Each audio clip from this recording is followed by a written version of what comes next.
पूर्व औपनिवेशिक काल। यह 18वीं शताब्दी का समय भारतीय इतिहास के अंध युग के नाम से जाना जाता है। इस समय सत्ता परिवर्तन होता है। मुगलिया साम्राज्य से सत्ता ईस्ट इंडिया कंपनी के हाथों में आती है। इसका आंशिक रूप देखने को मिलता है प्लासी के युद्ध से। गुड मॉर्निंग, मैं एसके दुबे। आइए देखते हैं प्लासी युद्ध। यह युद्ध 23 जून 1757 ईस्वी को हुआ था। प्लासी युद्ध के पीछे की कहानी बंगाल सूबे से शुरू होती है, जो मुगल साम्राज्य का सबसे समृद्ध सूबा था। औरंगजेब की मृत्यु के बाद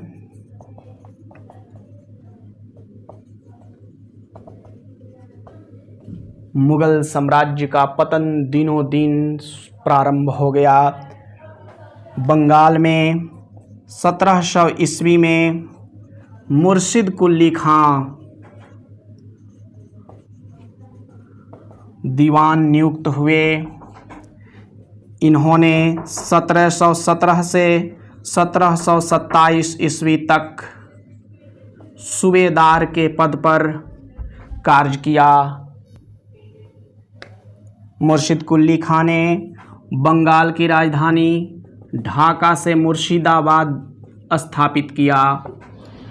मुर्शिद कुली खां के बाद उनका दामाद शुजाउद्दीन नवाब बने, जिनका समय 1727 से 1739 ईस्वी रहा। इन्हीं के समय में 1733 ईस्वी में अली वर्दी खां को बिहार का नायब सूबेदार बनाया गया। नायब सूबेदार के पद पर अली वर्दी खां ने कार्य किया। शुजाउद्दीन के पुत्र सरफराज 1739 ईस्वी में बंगाल के नवाब बनते हैं। बिहार के सूबेदार ने सरफराज के विरुद्ध विद्रोह किया और अली वर्दी खां नवाब बनते हैं, जिनका समय 1739 से 1756 ईस्वी रहा।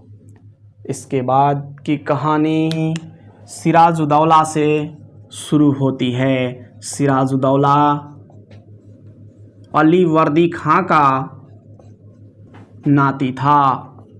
अली वर्दी खां की 3 पुत्रियां थीं। तीनों पुत्रियों के पति अली वर्दी खां के समय ही मारे जा चुके थे। अली वर्दी खां ने अपना उत्तराधिकारी छोटी पुत्री के पुत्र सिराजुद्दौला को नियुक्त किया। सिराजुद्दौला के गद्दी पर बैठते ही सिराजुद्दौला की समस्याएं उत्पन्न हो गई। सिराजुद्दौला के प्रमुख 3 शत्रु थे। एक सबसे बड़ा शत्रु ईस्ट इंडिया कंपनी, दूसरा मौसेरा भाई शौकत जंग, दूसरा शत्रु घसीटी बेगम जो बड़ी मौसी है। ये 3 शत्रु सिराजुद्दौला के गद्दी पर बैठते ही इनका विद्रोही बन गए। सिराजुद्दौला ने घसीटी बेगम को नज़रबंद कर दिया। इसकी संपत्ति को जब्त कर ली गई। मौसेरा भाई शौकत जंग जो पूर्णिया का जागीरदार था, उसको नवाब ने मनियारी के युद्ध में पराजित कर दिया। 1756 ईस्वी में मनियारी के युद्ध में शौकत जंग को सिराजुद्दौला ने हत्या कर दिया। ईस्ट इंडिया कंपनी, जिसका व्यापारिक लाभ बंगाल के साथ था, नवाब ने ईस्ट इंडिया कंपनी पर नकेल कसने के लिए दुर्लभ राय को कासिम बाजार की नाकेबंदी करने के लिए भेजा। दुर्लभ राय ने अंग्रेज अधिकारी वाट को शर्तनामा पे हस्ताक्षर करने के लिए बाध्य किया। शर्तनामा की मुख्य बातें थी कि नवाब के राज्याश्रितों को ईस्ट इंडिया कंपनी शरण न दे। परंतु कुछ दिनों के बाद अंग्रेज अधिकारी ड्रैक ने इस शर्त को मानने से इनकार कर दिया। नवाब की सेना 16 जून 1757 ईस्वी को कलकत्ता पर अधिकार कर लिया। 17 जून 1756 ईस्वी को कलकत्ता में अंग्रेज सुरक्षा चौकियों से सुरक्षा कर रहे सिपाहियों को भगा दिया गया। अंग्रेज अधिकारी ड्रैक फुल्टा द्वीप में शरण ले लिया तथा होलबैल के नेतृत्व में सेना का नियंत्रण आया। होलबैल ने भी 2 दिनों के बाद आत्मसमर्पण कर दिया। परंतु मद्रास प्रेसिडेंसी में फ्रांसीसियों से लड़ रही कर्नल रॉबर्ट क्लाइव की नौसेना दिसंबर 1756 ईस्वी को कलकत्ता पहुंची, जो युद्धपोत से लैस थी। फरवरी 1757 ईस्वी में पुनः कलकत्ता पर अधिकार कर लिया गया तथा सिराजुद्दौला ने कंपनी के अधिकारों वाली बातों पर सहमति दे दी।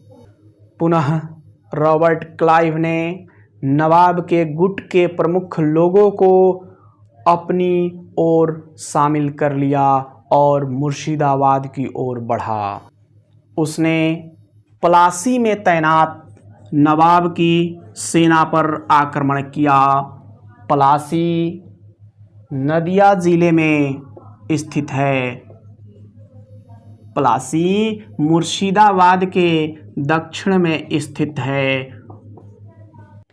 23 जून 1757 ईस्वी को प्लासी के मैदान में युद्ध प्रारंभ हुआ, जिसमें मीर जाफर और राय दुर्लभ के नेतृत्व वाली सेना ने युद्ध में हिस्सा नहीं लिया।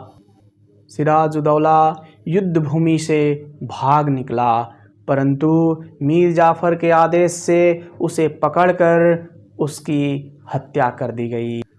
मीर जाफर मुर्शिदाबाद पहुंचा, जहां उसे नवाब घोषित किया गया तथा ईस्ट इंडिया कंपनी को 24 परगना की जागीरदारी प्राप्त हुई।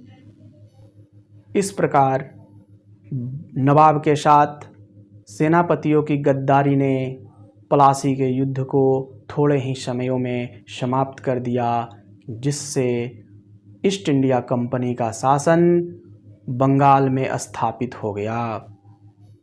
हम लोगों ने प्लासी का युद्ध से संबंधित बातों की चर्चा की। प्लासी के युद्ध का क्वेश्चन आपके इंटर के एग्ज़ाम में बहुत ही कम पूछे जाते हैं, लेकिन फिर भी यह एक ऐतिहासिक घटना है, महत्वपूर्ण है, जानना अनिवार्य था। अगले वीडियो में हम लोग 1857 की क्रांति की चर्चा करेंगे, जो आपका एक महत्वपूर्ण टॉपिक है। हम जो है ऑब्जेक्टिव टाइप का कम्युनिटी पे पोस्ट कर रहा हूँ, इसका आप लोग लाभ लें, क्वेश्चन को सॉल्व करें। धन्यवाद। मैं एस के दुबे।